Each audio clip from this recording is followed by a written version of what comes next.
will not extend the Sakai assignment, but if, no, I mean, I'm sorry, if you have it on paper now, and I will take it on your own, you can pass it in during class, but otherwise, no. Well, I just, it wasn't on the assignment description, and I didn't write down what we were supposed to on this with us, so I It's wasn't. on the, it was on the PowerPoint slides. Oh, really?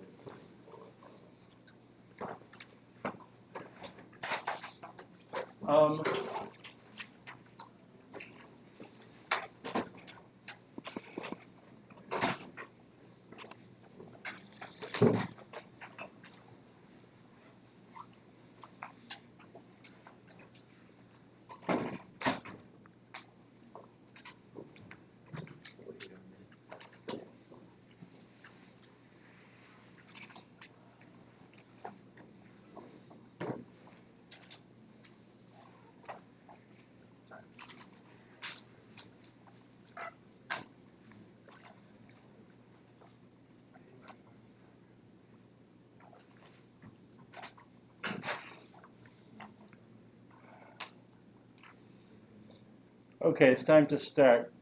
Let me make a number of announcements first. I remind you that assignment 5, the bar strength assignment, is due now at class time next Tuesday. We are in the late stages of building assignment 6. I expect it to go up by the weekend sometime. And it will be due 2 weeks from today. Okay, and it's on the SVD stuff. You're going to get a series of training images and test images and asked to do a variety of things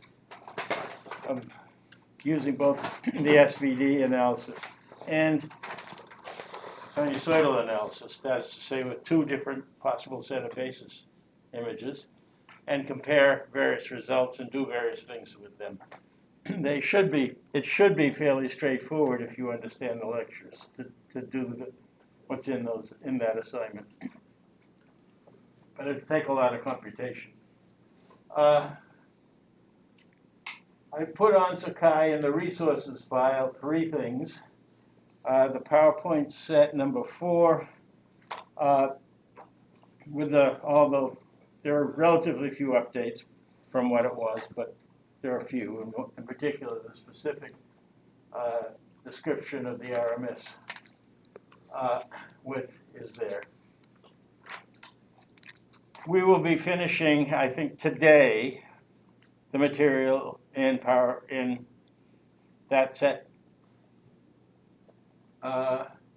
in set number 3. I'm sorry, the updated, that's not item 2. The updated set 3, which we're in now, we'll be finishing today. And basically, that whole set was about basis images, right? We talked first about the Taylor basis images. To do that, we needed to understand derivatives and derivative tensors. We talked about the sinusoidal basis images, and we talked about these Eigen images from training sets as a basis. And the next set is called Spatial Scale and Locality, or just sometimes, I guess, in the title of the PowerPoint set just says Scale and Locality. We've talked about the fact that all the basis sets that we've talked about so far are global. That is to say, they describe the whole image. Each coefficient depends on all the pixels in the image. With locality, the idea is that you're going to have regions in the image, and you're going to be describing things in different regions by their own basis images. And we'll be talking about that next. And so lecture set 4, as I say, is up on Sakai. If you want to take notes on it, and if we get to that in the end of the next class, you'll want to access that. Thirdly, in the middle of the material on spatial scale and locality, there is a slide that says midterm exam material ends here. Okay, so there's going to be a midterm exam, as I have indicated, and the material that it will cover will be everything up to that, the material at that place on this, in the set 4 slide set, PowerPoint set. Okay, to help you, I believe already in the material in the up there are some practice of some previous exams from 2018 and before. But the last version of this class, 2020, I just put up the midterm exam from it, so you get an idea for what's going to be on the exam. It's basically multiple choice, short answer, and true/false kinds of questions, and it'll be open book. You'll be untimed. That is to say, it'll be take home. And so if you know the material, you should be able to get 100%, right? Anyway, the exam that I will make for this year will be in the same sort of spirit. So this is to help you begin studying for the exam and also to get an idea for, what can I say, what I think are the most important things for you to know from the first part of the class.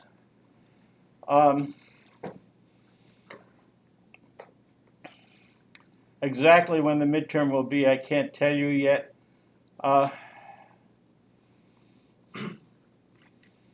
It will be after assignment 6 is in, and I've had a little chance to evaluate it and give you feedback on that. Any questions about any of that stuff?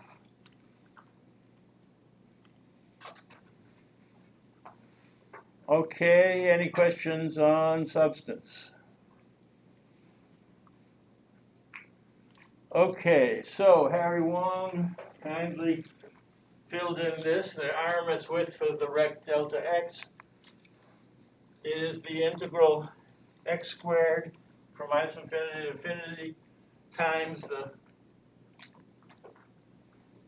h of x. In this case, h of x is 1 over delta x from minus a half to delta x to plus a half delta x, and 0 elsewise, and so the integral therefore can be from minus a half delta x to plus a half delta x. This gives you x cubed over 3, evaluated in this and this, which gives you delta x squared over 24 plus delta x squared over 24, which is delta x squared over 12. Right, and so the mean square width is delta squared over 12. The corresponding RMS width is the square root of that, which is delta x over 2 times 1 over root 3. Right?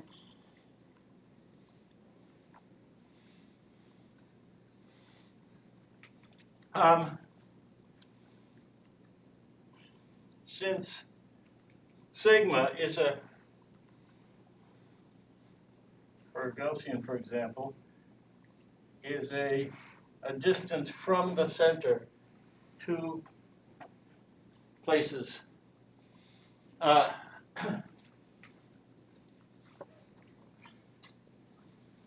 One way of thinking of it is the full width for the Gaussian is 2 sigma.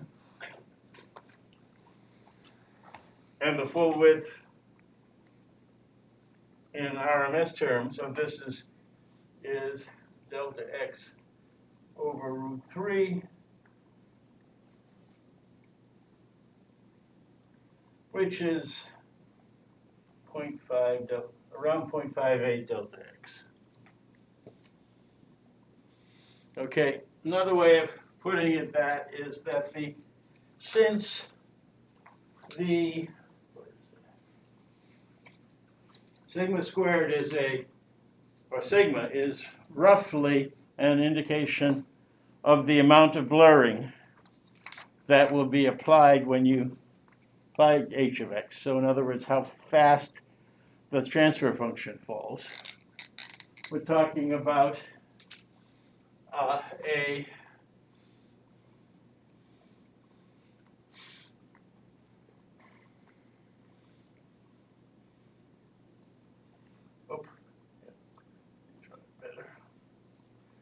Gaussian like this, where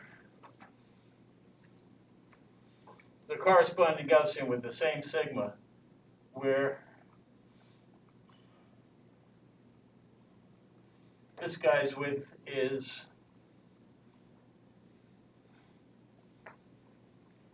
%58 of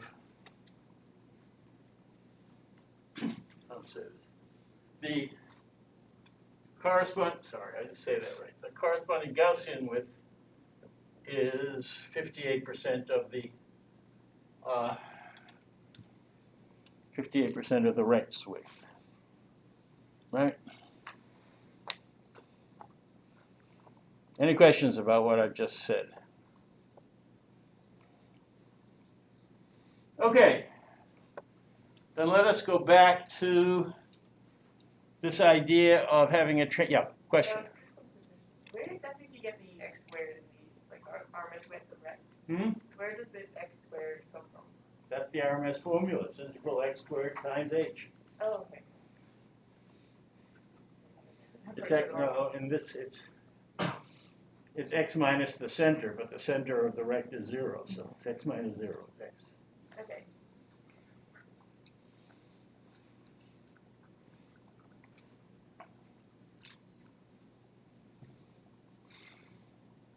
Okay, so let me remind you where we are.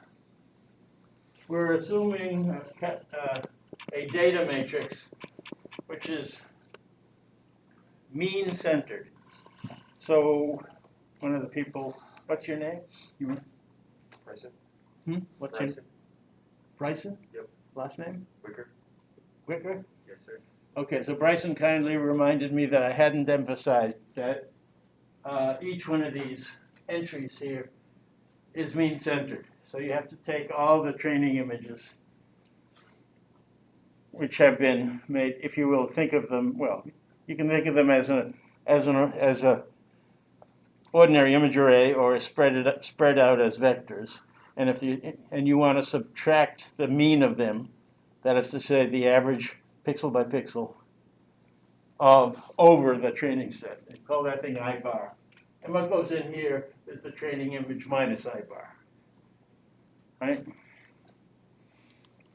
And so I called this thing capital A, and it is the number of training cases by the number of pixels of voxels. And so, for example, if you have a capital N by capital N image, 1,000 by 1,000 image, big M is 1,000,000, little m might be 100 or 200 or much smaller number than big M. So big M by big M is enormous, and A transpose A is a big M by little m times a little m by big M, which gives you a big M by big M, which is enormous. Right? And we're going to be talking about Aa transpose, which is little m by big M times big M by little m, and this little m by little m. And that's also that's a matrix, a square matrix, whose size in both dimensions is the number of training images. Might be a few hundred by a few hundred, rather than 1,000,000 by 1,000,000 as A transpose A. Okay, so that was the the way the training data was represented by this capital A matrix. And then we note this very important result that any matrix can be understood by taking a rotation, if these are the eigenvectors of the transformation, it's a rotation that brings them to the ordinary delta coordinates, pure x, pure y, pure z, for example, in 3 dimensions, right? And then the gamma expands some of them, expands along each one of these basic directions, okay? And if some of them are multiplied by 0, it throws away that dimension, right? So I have in this example had one that was multiplied by 0, so now it only lives in a 2-dimensional space in this example of 3 to 2, and then there's a rotation in that space, right? So this is what's going on. The S rotation is the first one. The gamma rotation is the multiplication by the respective now, the eigenvectors now in their normal, ordinary, well, simplest coordinates, the so-called cardinal system. And then some of them are multiplied by 0, lowering the dimension of the space, or not in general, but in this case it will be. And then there's another rotation in that space, okay, to produce and that rotation in the result spaces is via R. Okay. Moreover, rotation matrices have the property that they always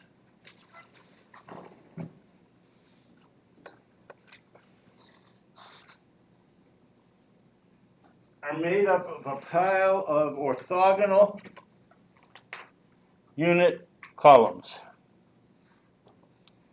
Right? So a rotation matrix has a first column that's unit, sum of squares of the elements is 1.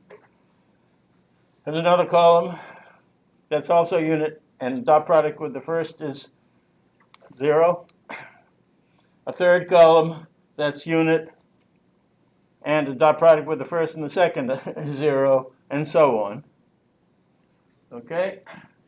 And for that situation, because of the orthonormality, it turns out that the transpose and the inverse are the same of that matrix. And that's true for any rotation matrix, so it's true for this matrix S, and it's true for the matrix R. Okay? Questions?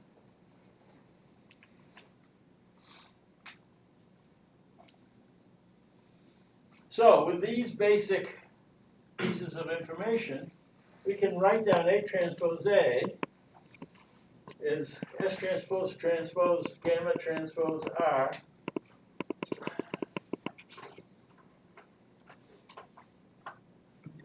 S transpose gamma transpose R transpose times R gamma S transpose. But R transpose R is R inverse R, and R a matrix times this inverse is the identity matrix. And so this can be not written down, it's just multiplied by the identity, doesn't change anything. So you get S gamma transpose gamma S transpose. All right? There's one other thing that is noted on the slide here that is so, and for those of you who want to understand a little bit more, there is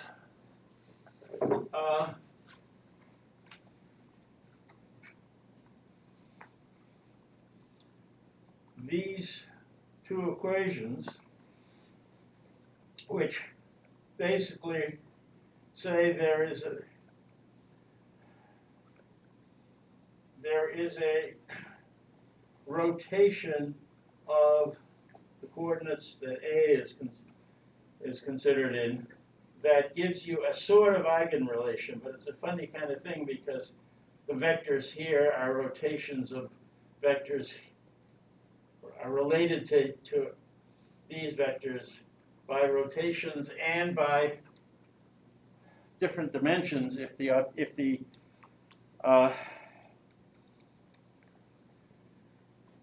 matrix is not square.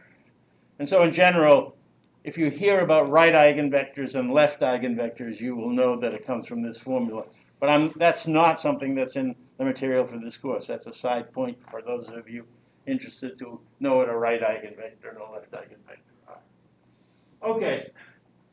The main point here, though, is that this gamma matrix is a diagonal matrix, and it's little m by big M.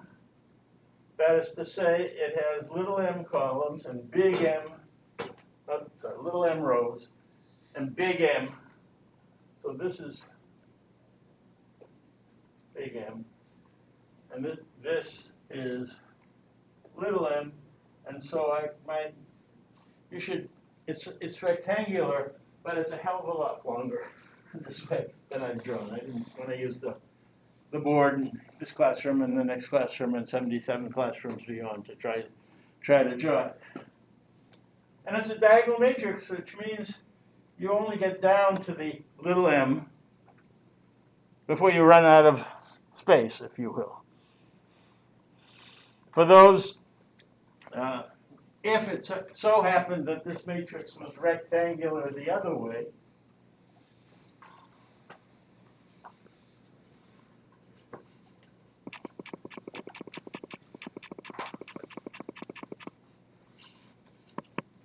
where big M was smaller than little m, you would have had a gamma matrix, which was m by little m, which goes that way. And it's still only little m long. Right? This still goes lambda 1 to lambda m, and then you run out of space on that side. And zeros here. But we don't have that situation normally. We have this situation where it's little m, where the gamma matrix is very wide. And we're assuming that the lambdas, the eigenvalues that we're going to be interested in are going to be ordered. That is to say, lambda 1 is the largest of them. Lambda sub little m is the smallest of them. Okay? And so what we end up with is that gamma transpose gamma, which appears here, we've got lambda 1 squared up to lambda m squared and all zeros.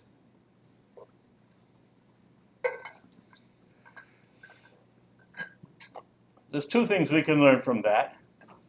The elements here are all positive because they're all squares. Well, non-negative. Some of them could be zero also. But the other is that there are only little m non-trivial values in this matrix, and all the rest are zeros. Which is to say that what's going on here is you're rotating so that the eigenvectors are in these cardinal directions,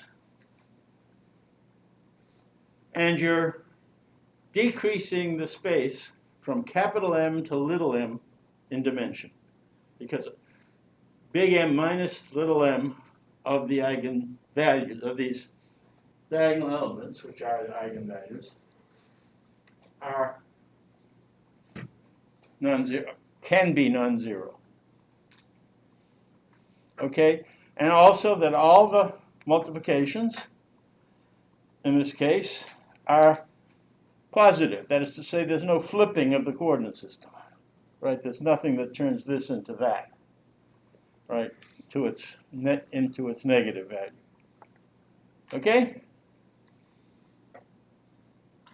And S is the corresponding rotation matrix that I'll call U1 through U2 up to UM. But this equation is the equation for Eigen analysis of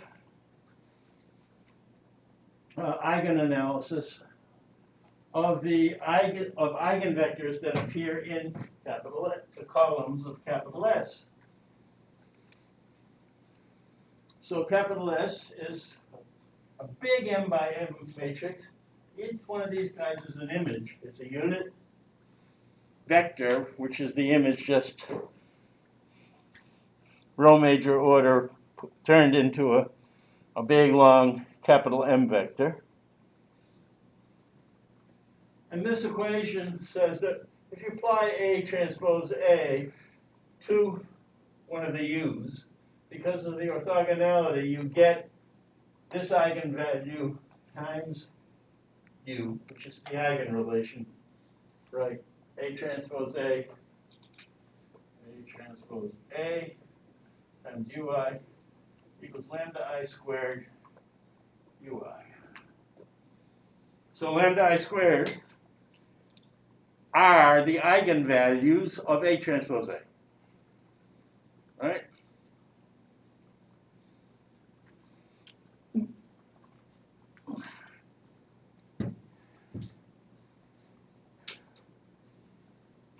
The most noticeable thing for me for getting on in age is bending down is hard.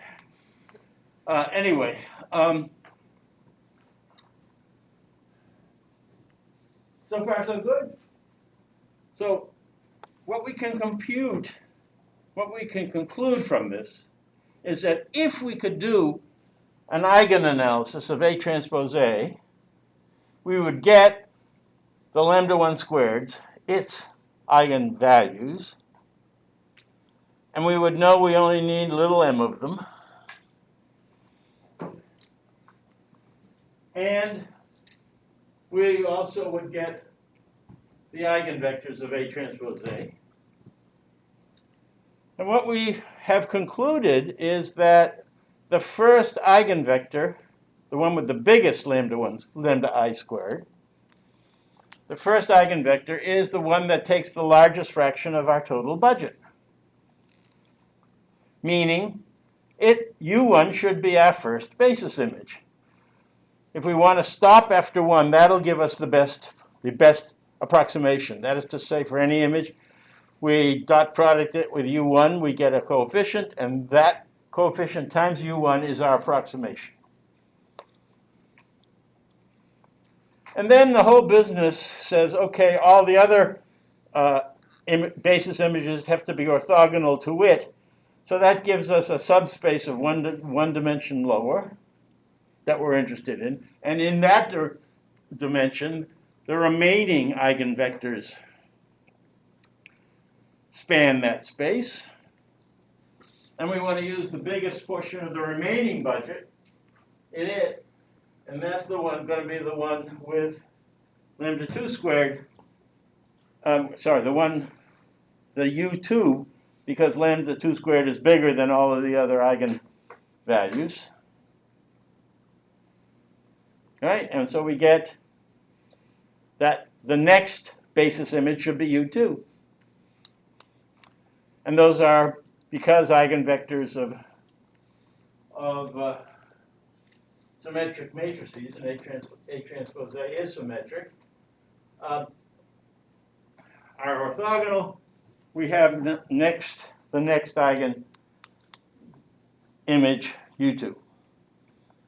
And so on and so forth. If we want capital K basis images, we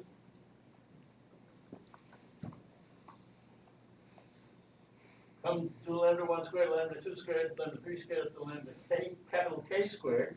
And we use U1, U2, and U up to UK, capital K, as the basis images. And now, by dot product rule, for any given image that we want to approximate, we take the dot product between it, well, not between it, but between it after the mean has been subtracted, and dot product it with the respective U little j's, U1, where j goes from 1 to k, we get the coefficients of U1, the coefficient of U2, and so on. And then our approximation will be, for any given image, will be, its approximation, which I'm going to say is hat, is I bar plus some bk, uk, little k,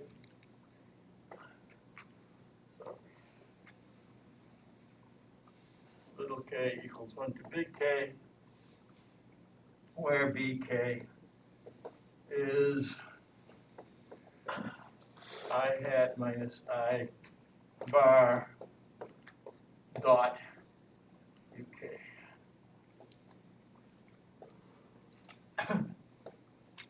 That's your approximation. And it's on the average, the best approximation, at least average over the training images. Okay, test this, of course, is whether it's a good approximation to a test image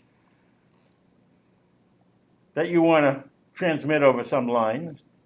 You have an image coming in. Whether it's a good approximation to that depends on the degree to which the test image is in the space sampled by the training images. In other words, whether the training images are a good representation of the kind of images you're going to see. Yes? So isn't that BK because so it's just lambda k UK? Sorry? Oh, I'm sorry. No, never mind. So this shouldn't have an underline. That's just a coefficient. Somebody yell, "Hey, stupid." No, don't say that. But say, would you please erase that underline because it shouldn't be there.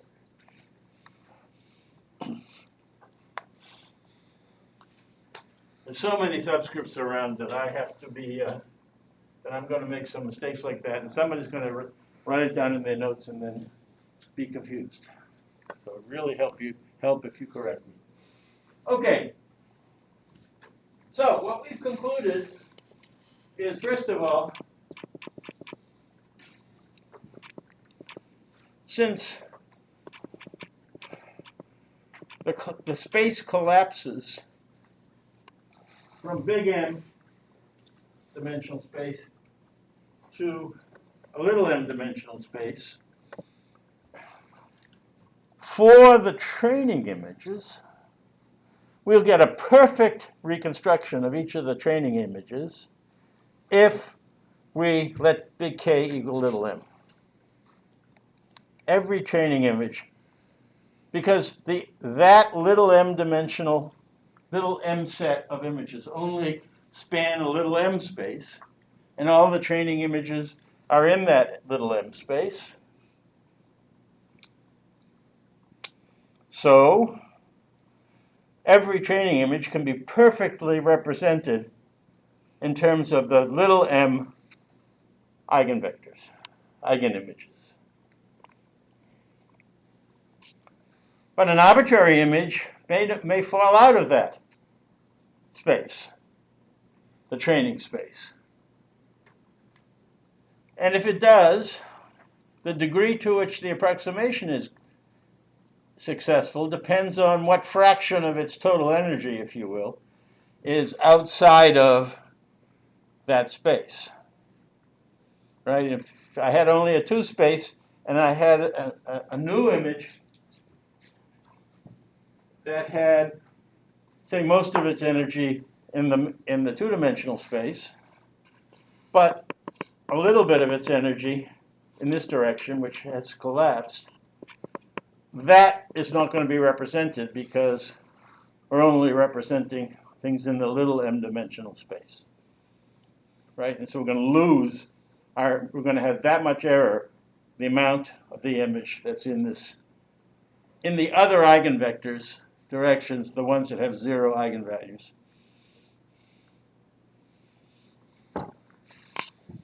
Okay, so yeah. And so when you're saying total energy in that direction, you mean its similarity to that particular training image? Say again. Well, yeah, that. Sort of. No, it's the amount in that space.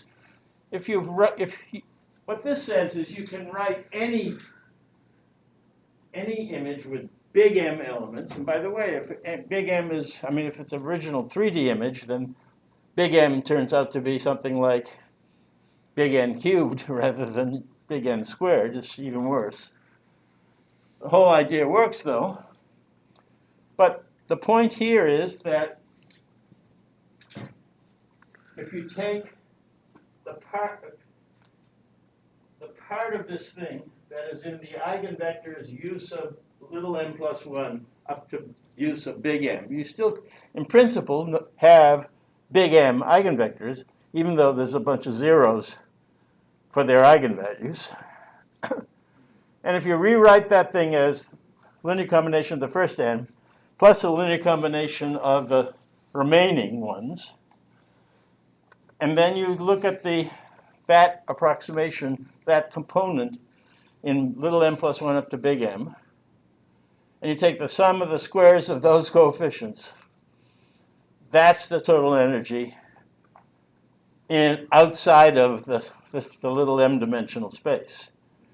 Okay, and on the other hand, you're going to have a total energy of the amount inside the space, that is to say, the sum of the coefficients squared from 1 to little m.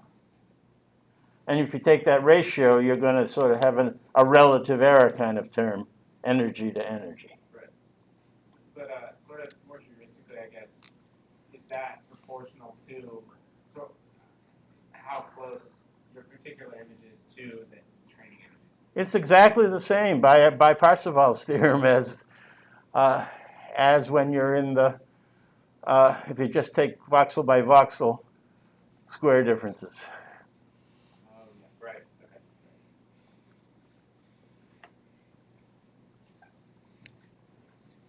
okay.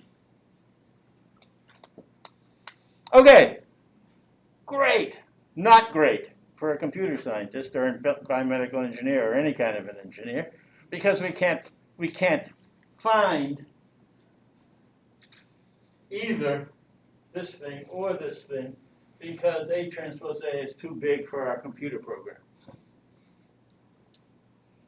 Right, so theoretically we can do it. This is great so far, but computationally it's no good at all. So we need another solution to make this computationally doable. And the interesting trick, if you will, is to consider the matrix Aa transpose.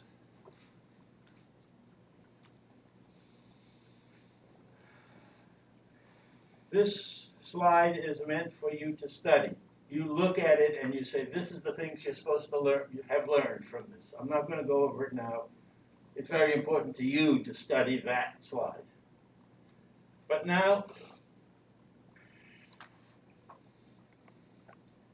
we've said we analyze A transpose A, and all these things that I've just said on the board is true. And overall, the unit used, the one that maximizes, is the first one, and you get them successively as the second ones and the third ones.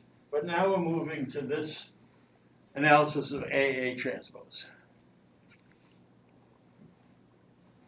Well, by the same argument, Aa transpose is R gamma gamma transpose RT. And if you look at this gamma gamma transpose thing, it's a little m by little m matrix.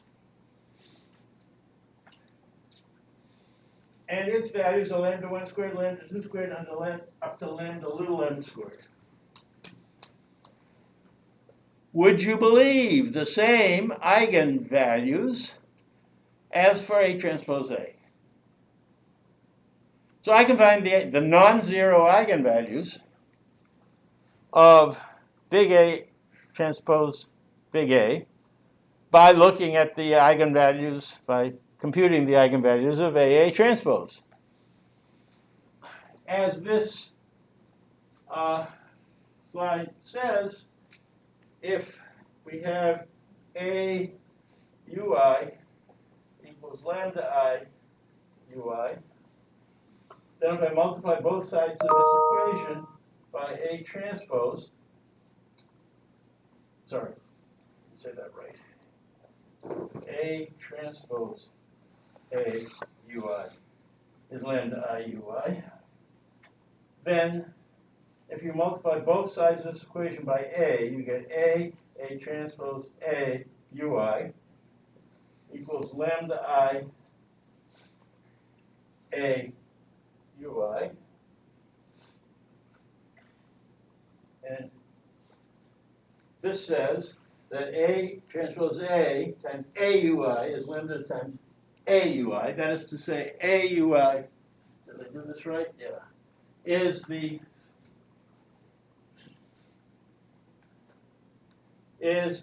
eigenvector of AA transpose.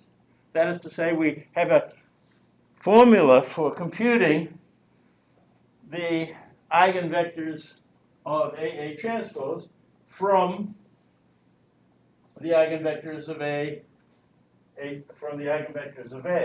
But more important to us, we're going to say if we have AA transpose VI is lambda I VI,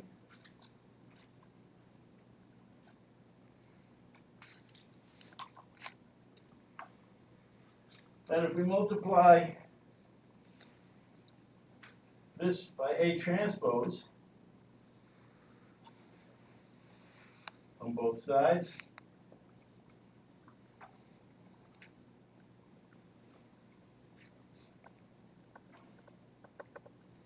this says A transpose VI is an eigenvector of A transpose A.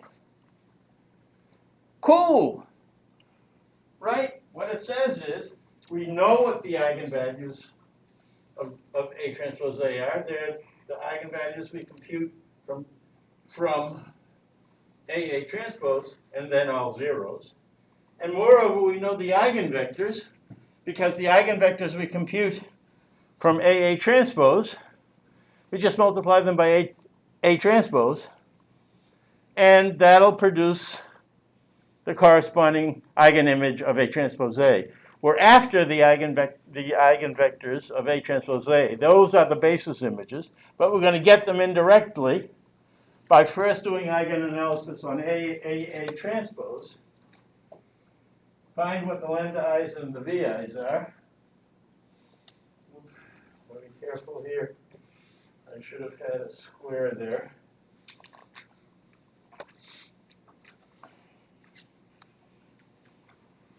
Those are the squares are the eigenvectors, eigenvalues of respectively A transpose A and AA transpose. And we're done.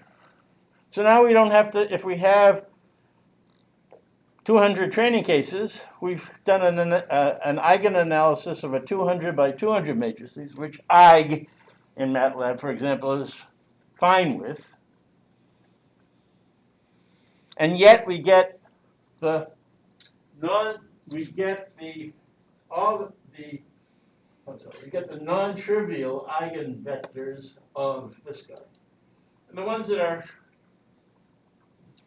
trivial, that is to say ones that have 0 for the corresponding eigenvalues, are not interesting anyway because we're not going to try to expand images in terms of them anyway because when we've arranged so that that's not, what's in that subspace the subspace from little m plus 1 up to big M, is negligible. So to make a long story short, once and for all, we get a bunch of training images, we compute the mean, we compute this capital A matrix, we compute A times A transpose, that matrix, which is little m. We run that thing into Eig. It gives us little m lambda I squareds in order, largest to smallest, and it gives us V1 to V little m. We multiply each one of the VMs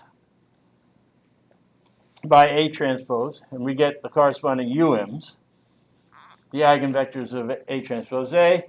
And then if we want the coefficient of any new image, we're going to just take the dot product of I minus I bar times UK. So what we do is if we're going to, for example, send this down a line, once and for all, we transmit on the other end of the lines U1 through UM and I bar. Right? And then that's sent once. And when a new image comes in, we subtract I bar we compute the dot products BK, and all we have to do is send B1 through Bn. Okay? Or, better still, way less than the one through the M of them. Right? Because we've arranged things so that most of the budget is in the first eigen direction, eigen image direction. And the next most is in the next. And so typically what happens, if you look at the lambdas,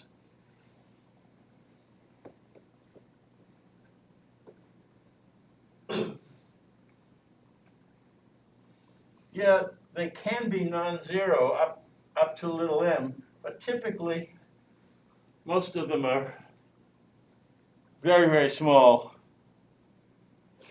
up to some capital K. And so we can get a very good approximation for just computing B1 through BK. And down the line, that's all they need to know also. Right? And so we're going to not even let little k run from 1 to little m, but only from 1 to big K. And we get a lossy, yes, it's not a perfect approximation, but nevertheless a quite good approximation when we reconstruct at the other end in terms of it knows what the UKs are and what the I bar is. Questions?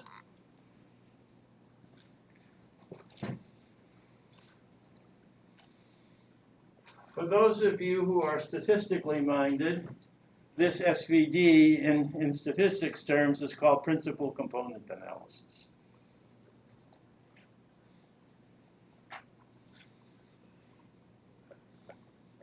And except for a multiplier by a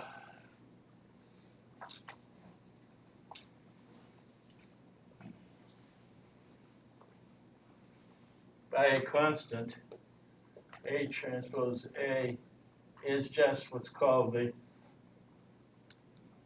covariance matrix of the data. So if you have n-dimensional data, if you have a data item that could be,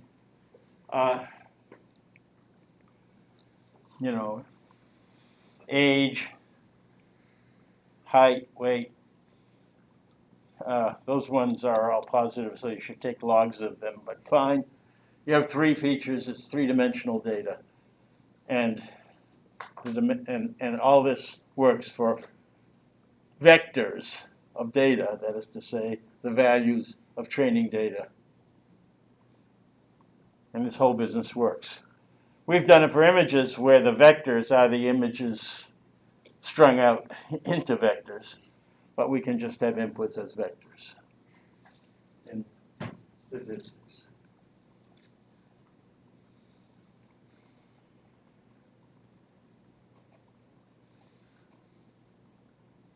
Okay, so these specialized basis functions mean that you have training data which is good for the type of images that you have. If you have training data from forests and you try to make faces out of them or automobiles out of them or something, you're not going to do a good job. But if you have training data that is forest data and you expand forest images in there, you're going to do a good job. So they're specialized to the particular family of images that we're talking about. We've shown that they're the most efficient set. Big K can be smallest for any given error amount that we want to limit ourselves to, assuming the training set is adequate.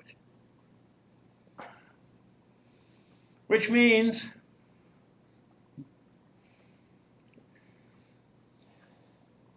if you truncate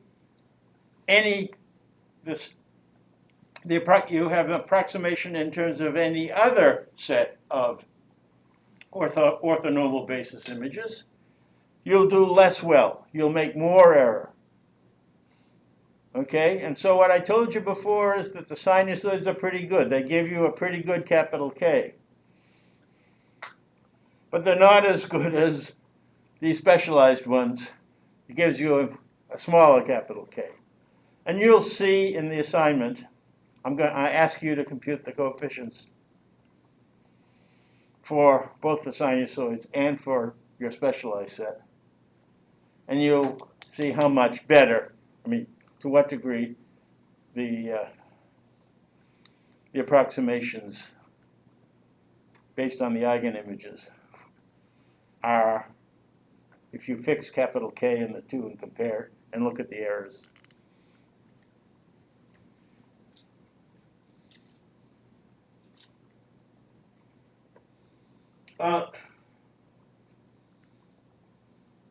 It turns out that you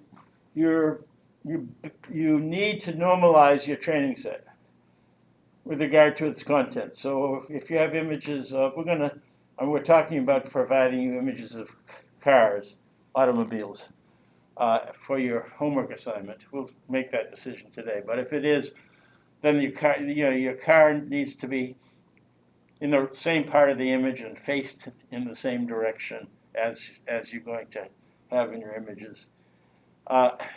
Same size, okay, and everything needs to be normalized in intensity so that, for example, the sum of the squares of the pixels is 1 or some fixed value.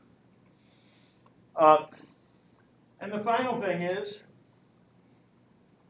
they're great for compression, but they're not great for applying shift invariant linear operators, because that gets fast when you have eigenimages of the operator, not eigenimages of this Aa transpose A matrix.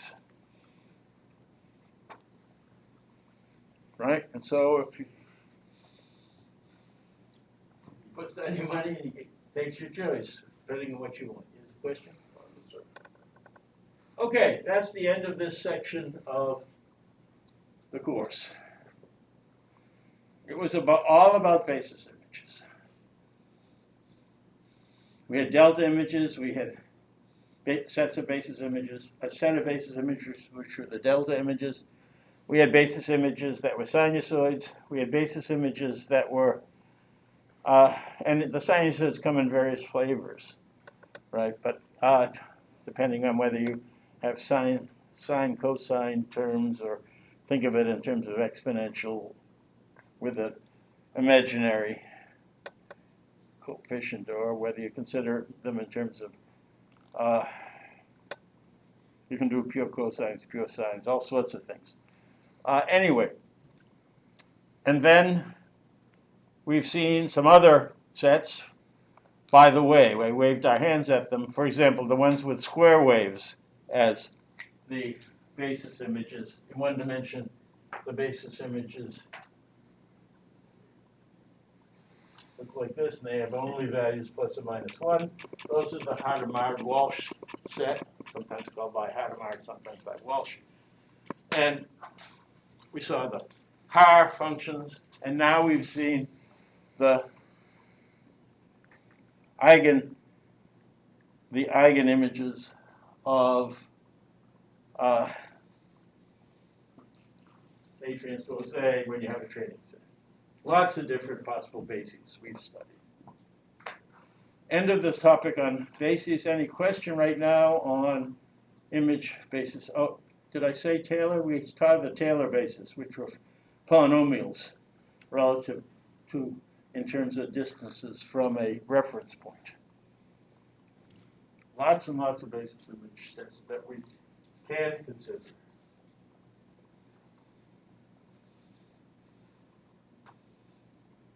Okay, so now, if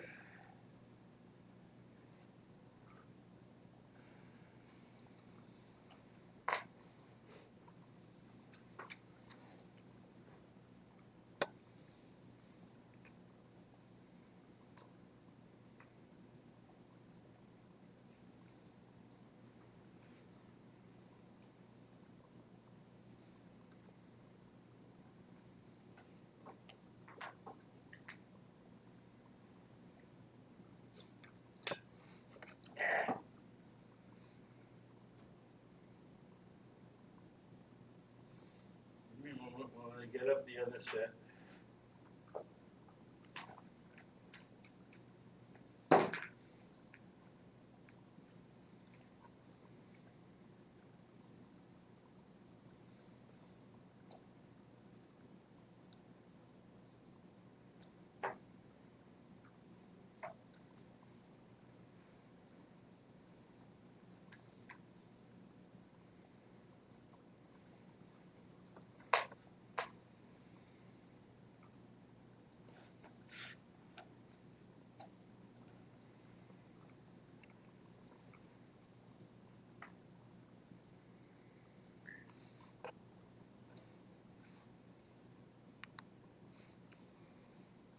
Okay, so we now move on to a new section of the course, and it's on locality or spatial scale.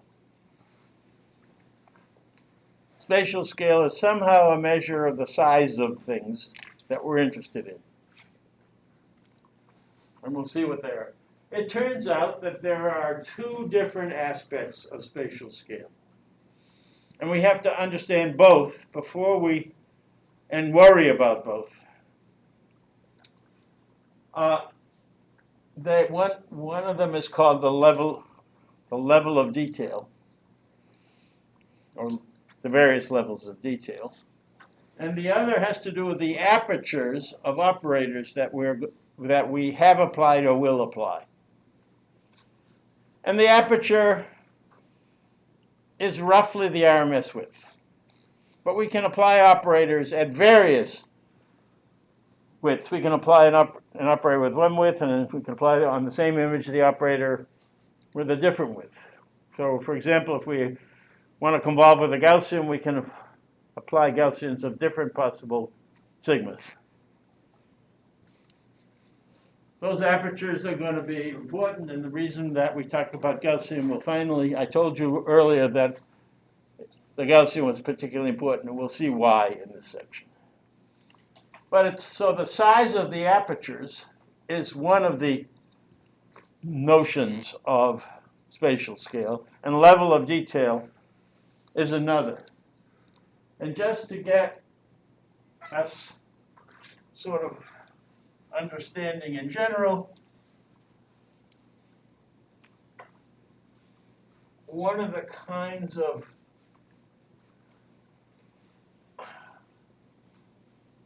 representations of images that we might want to apply are called the Gabor bases. Basis images again. And what we have is a envelope which is plus or minus a Gaussian of some sigma. And in it we have a sinc function, sine x over x. So in it in other words, we have a sinusoid times a Gaussian. Okay, so it looks like that, right? And so we have two properties. We have wavelength. If I'd have drawn this a little bit, let me redraw it with a with a higher frequency, so it'll become clearer.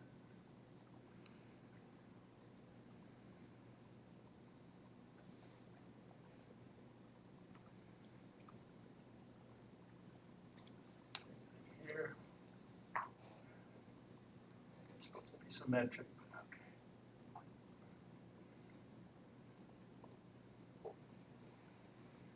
And so on. Point is, the wavelength is the level of detail is going to be the period of the sinusoid. That's level of detail. We can do this for various sinusoids. And the aperture size is going to be the sigma of the Gaussian. Okay? And the point is, if we use this as a basis image, because this is x, and this is the basis image in one dimension. If we use this as a basis image and put it down at some center point in the image, it's only going to respond to roughly this region of the image, and if the image is all the values over here are not going to be particularly responsive. And so we can think of this as giving image information just in this region of the image. And if we put it down in a different place, we'll get a different decomposition around for that region of the image. And so we'll get some level of locality, some ability to have locality. But the major point here is that there are these two aspects of spatial scale. One is level of detail. For the sinusoid's wavelength is the one we want to use. And we have also a notion of aperture width, which we're going to mostly deal with Gaussians, but we'll see others. And so we're going to need to separately study, on the one hand, what's going on in the levels of detail, and on the other hand, what goes on in apertures. Okay?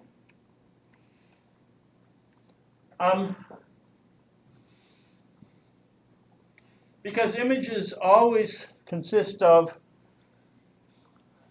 the signal plus some noise, some random variations that came from measurement or computation or what have you, the errors in the intensity values.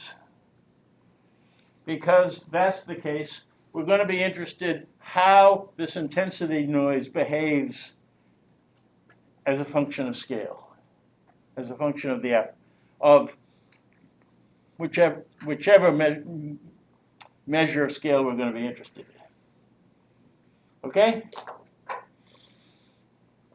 So, that's where we're going in this section.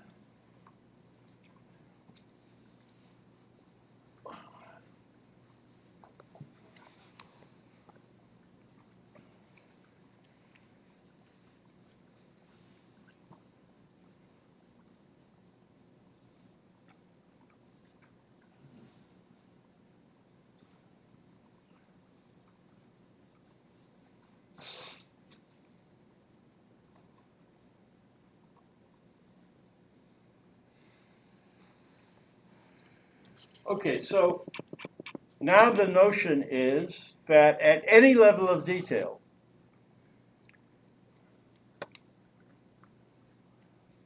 we're going to have basis images for that level of detail. And so I call those here this psi super LOD of U. And these are going to be basis image. One for any given LOD is going to be basis image at that level of detail. And for the sinusoids, if we do it over all possible levels of detail, well, not all of them, all multiples of 1 over n, frequencies that are multiplied by 1 over n, and the reciprocal of that, so the things that are multiples of n. What do we get?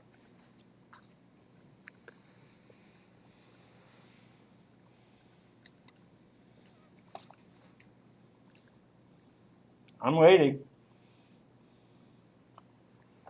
You're going to try and decompose an image over all the different sinusoids. Have we seen that before? Want to tell me what the answer is?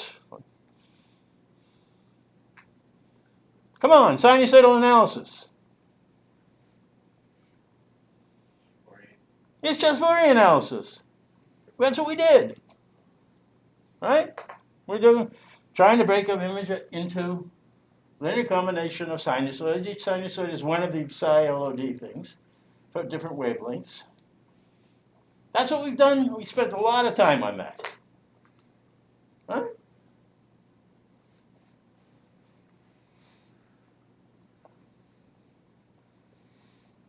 As I say, at the level of detail is just a sinusoid wavelength in this example.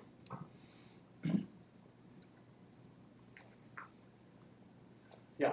You called them basis images, but on the slides are basis functions, or is there like a? Nothing different. When I say function or image, it's the same thing. Sure. Sorry. I mean, the point is that vector, image, function, they're all the same, the entity that we're talking about.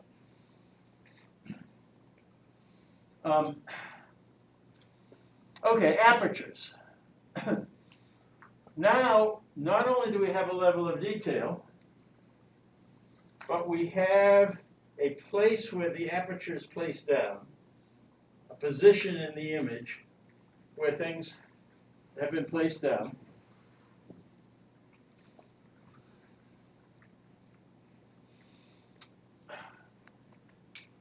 In this picture, by the way, that's you. It's just position along the image. We have position. So if we're in an image and we place our aperture here, this is U0. Whereas if we place our aperture there, then this is U0. Right? It's just the position that the aperture is centered at.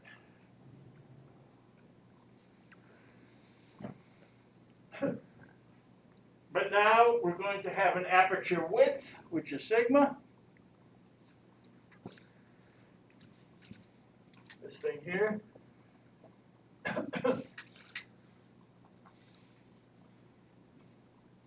And an LOD, a level of detail, which is the wavelength. And so now we're going to specify our basis functions. We're thinking of applying them at U0. They're a function of U.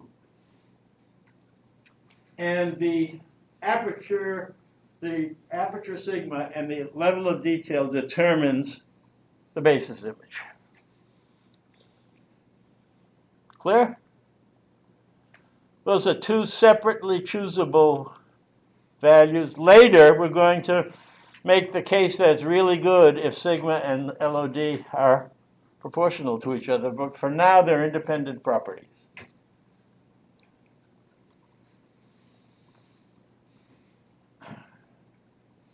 So there's this aperture weighting function, or aperture kernel, centered at U0. And if we're interested in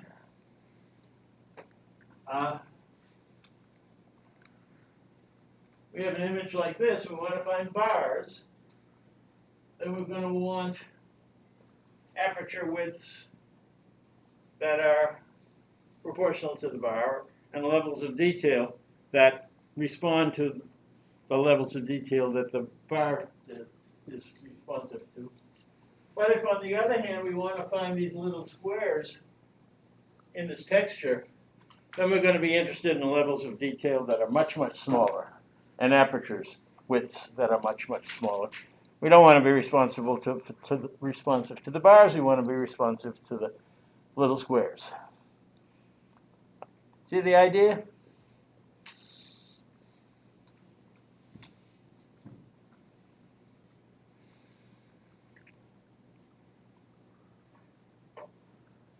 Okay, so this gives you some sections of Birchfield that you can read to get Birchfield's point of view on some of these objects, but he does not use the term level of detail or aperture size. You need to understand that from my description.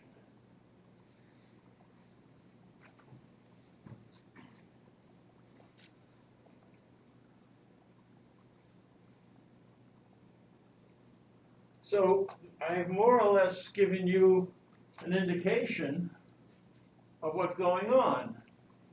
If we want to look at this image,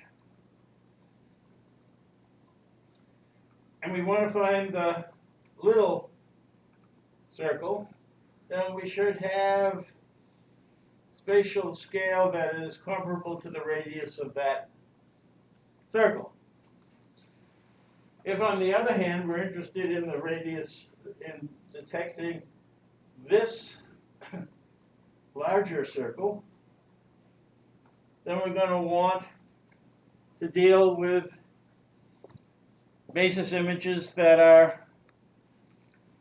have a spatial scale that is proportional to that radius.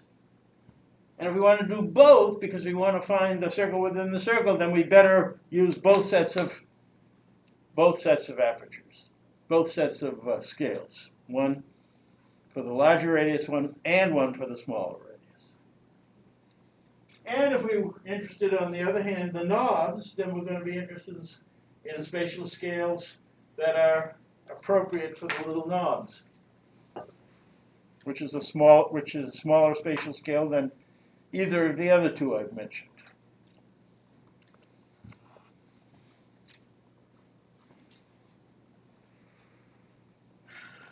And then the idea is that if we do this, we'll be essentially ignoring the spatial scales where we're not so sensitive. And so we'll want to know what those are. And since there's noise in these images, we're going to want not to have spatial scales used where the signal-to-noise ratio at those scales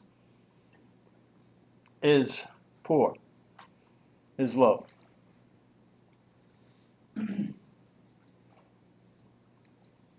And, okay, so if we're interested in this dragon, and we have a lot of detail of some of the very local properties, if we use a spatial scale that's proportional to the spatial scales that are proportional to the sort of cross sections of the dragon and the size of the mouth and so on, but don't include spatial scales that are involved with the little individual scales that are here, and then we'll get something that ignores. When we apply that, when you expand in terms of that basis images, we will get a representation of the image that has thrown that away. And I already talked about the bar and blob width. So that's the general idea, that we want to be able to focus on the right scale.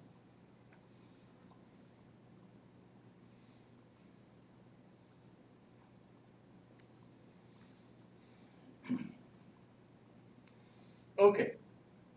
So far, every one of our basis images that we've talked about is global. That is to say, it's a single spatial scale and it's the whole image, the size of the whole image.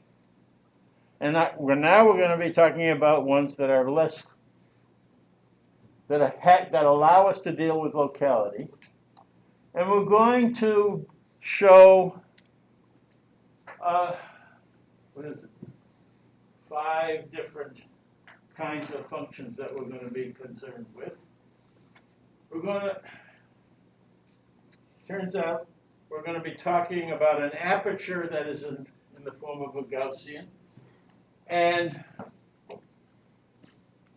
we are going to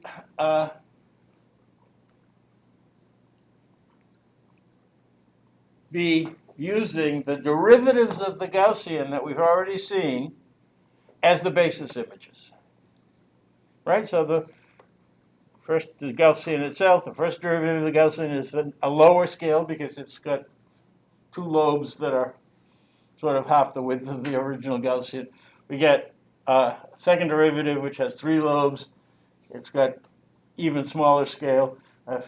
Third derivative, fourth derivative, fifth. Anyway, the successive derivatives of successive order are going to give us our different spatial scales. And so we're going to be talking about Gaussians and its derivatives as a basis set. We're going to be talking about something called splines. Splines are a very, very useful approximation mechanism for images and for lots of other purposes. And they end up having they divide the image into a bunch of patches, like you can see here. And basically the size of the patches is a measure of scale. And we'll see how that works. And we're going to be interested in some of these functions that we've already seen. This one here, the Gabor wavelets, with sinusoid under a Gaussian with aperture scale sigma. But those are not orthogonal, although the sinusoid part is, but the Gaussian makes it not orthogonal anymore. And we have seen the advantage of orthogonal basis images. And so there is a set of wavelets that look like this down here, where this is one of the basis images, and this is another one at two different scales, called the orthogonal wavelets, that give us the advantage of orthogonality and yet come in various levels of scale and can be applied at various localities. So that's where we're going. We're going to end up with all of these things, and next time, on Tuesday, we will continue on with this. Any questions before we leave? Let me remind you that Friday office hours are virtual. Okay, till next time.